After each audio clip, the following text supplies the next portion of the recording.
As is correctly pointed out by a few people in my video previously about the lack of empathy, I didn't mention the role that drugs played.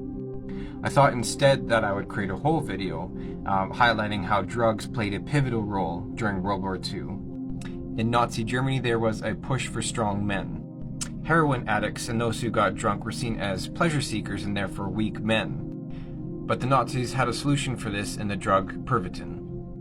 Now, this drug is methamphetamine, and it basically made what the Nazis considered strong men. It elevated your spirits, it decreased fatigue, and there was many reports of doctors who said that they would be able to work 50-60 hours without any fatigue. Now, many of us are familiar with the term blitzkrieg, but for those of you who aren't, blitzkrieg essentially translates to lightning warfare. Blitzkrieg was extremely effective, and many times when it was employed, the Nazis overran their enemies. The only drawback to blitzkrieg, however, is humans, because they get fatigued. Pervitin solved this issue. During the invasion of Poland in 1939, which is this photo here, they did their first test of the drug in warfare. The use of this drug was so successful that the medical historian Peter Steinkamp mentioned that blitzkrieg became founded on methamphetamine. The most famous use, of course, is the blitzkrieg into France, where the Nazis marched for 3 days over 60 kilometers without sleep. Many witnesses describe the Nazis as being ferocious and drugged.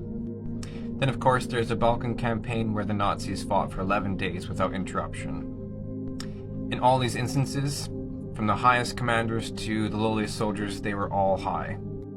It didn't take long for the negative side effects to show up, and of course, coupled with the lack of sleep, there are many documented cases of psychotic issues, and a few of the soldiers even committed suicide. Unsurprisingly, many of the soldiers who were popping Pervitin 4 times a day suffered heart attacks. Pervitin also caused lack of appetite, so many of these men became malnourished rather quickly. Then, of course, came the withdrawals when Pervitin wasn't being used. Now, the West is not blameless in the use of drugs during the war, and they did actually use Pervitin at first, but once they realized the negative side effects, they were quick to dismiss that. Instead, they opted for amphetamines.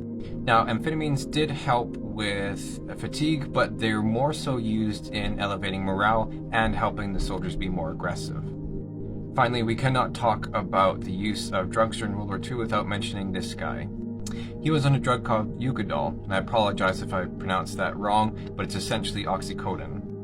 He was taking this drug multiple times a day, as well as his high-grade cocaine. His use of drugs likely led to the successful invasion of the Allies during Normandy.